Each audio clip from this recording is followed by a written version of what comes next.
Okay. Sino po yung binoto nyo last election for president? Isko. Si Mayor Isko. Question ko ma'am, payag ka ba na ihiwalay ang Mindanao sa Pilipinas? Huh?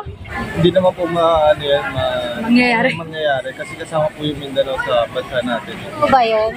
Hindi ko kasi siya bet, kaya nga di ko siya binoto. Eh, di mag-resign na si Bibi. Adik daw sabi ni Duterte. Tanong ko lang ma'am, sino po yung binoto nyo nung nakarang election? Bilang? President. Bilang presidente. Marcos yan! Marcos! Si ano, okay. Marcos kami! Sino ba yun? Sino ba? Sino presidente ko? Yung presidente mo. Sino presidente nyo? Bobot! Hindi, okay lang naman ma'am kung kahit tayo hindi ko banggitin. Sino nga yun? BBM. Sino presidente? Si BBM po ba? Makmak! BBM. Si Isko. Makmak kami! Makmak kami boy! Matatak kami! BBM. BBM.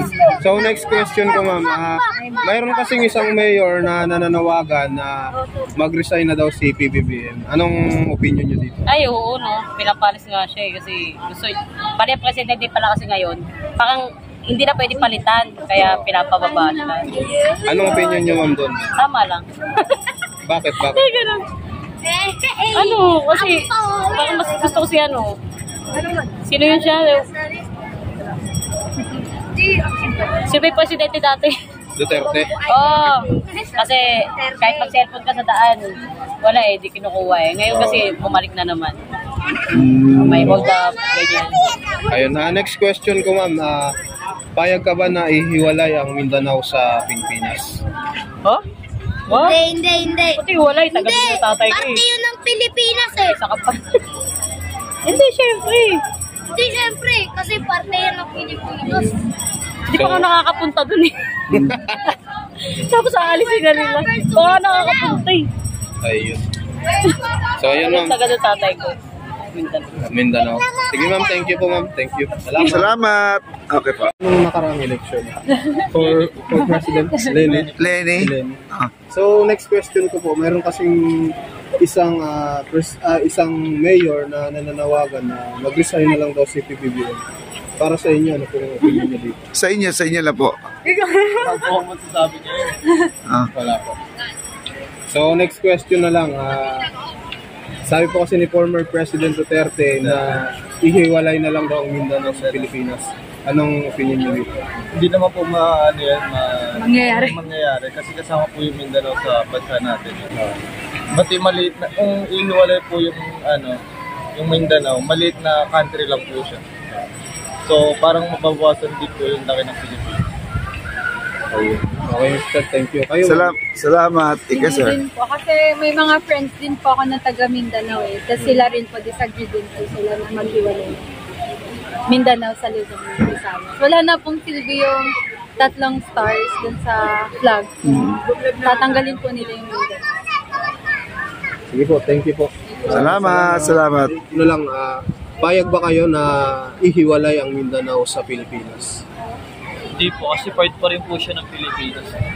Yung Luzon, Visayas, Mindanao. Kaya di po. Okay, thank you po, thank you. Kayo, May salamat. ba kayo?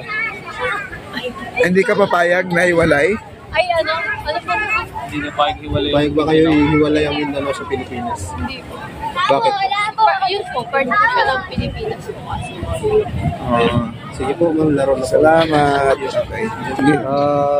Sir, first question namin, sir, sino po yung binoto nyo nung nakarang election? Si BBM. BBM.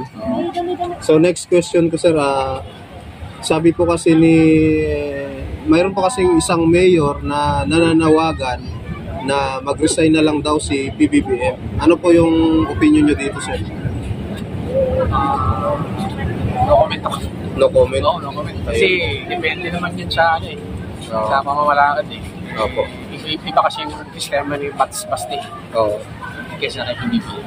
Siguro, kanya-kanya opinion lang. Opo. Yun lang. Ayun. Sir, next question ko, sir.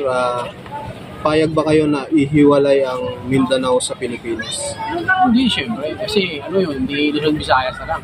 Oo. Wala na isang star, di ba? Ayun. Sige sir, thank you po. Sige po. Thank you. Next question ko, sino po yung binoto nyo last election for president? Sige, okay lang, yan. okay lang. Opinion Bakit? nyo lang. Si, ano po, BBM. Ayun. Ito magandang katanungan. Mayroon po kasing mayor na nanawagan na mag-resign na lang daw si Pangulong Bongbong Marcos. Ano po yung opinion nyo dito, ma'am? Hindi po ako nanonood ng balita. Hindi po kayo nanonood ng balita? Busy po. Oo nga. Sa opinion nyo, ma'am, ano pong masasabi nyo? Siguro po, hindi po. Hindi niya po kailangan. Siya po yung inilit ng tao. Kaya po, kailangan niya pong gampanan yung position.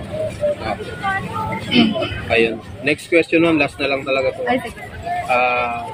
Payag ba kayong ihiwalay ang Mindanao sa Pilipinas? Hindi ko po alam. Siguro po, yung para sa akin po. Hindi po kasi, paano po matatawag na Pilipinas kung wala po, hindi po kompleto yung tatawag. Luzon. Yan. Ayan. Thank you, ma'am. Okay, thank you, may yain lang. Mabuhay Okay. po kayo. Okay. Sino po yung binoto nyo last election for president? Cisco. Si Mayor Isko. Next question ko. Mayroon po kasi isang mayor na nananawagan na mag-resign na lang daw si PBBM, si Pangulong Bongbong Marcos. Ano pong opinion nyo dito? Adik daw sabi ni Duterte. Ano opinion nyo doon, ma'am? Totoo ba yun? Hindi ko kasi siya bet, kaya nga di ko siya binoto. Eh, di mag-resign na si Bibi. PBBM. Kaya si Isko ako eh. Naririnig ko lang sa balita, sabi daw ni President Duterte, adik si Bibi. Ewan ko lang kung totoo. O ito, na hindi pala mga bumuboto. Next question ko na lang, ma'am. Payag ba kayo na ihiwalay ang Mindanao sa Pilipinas?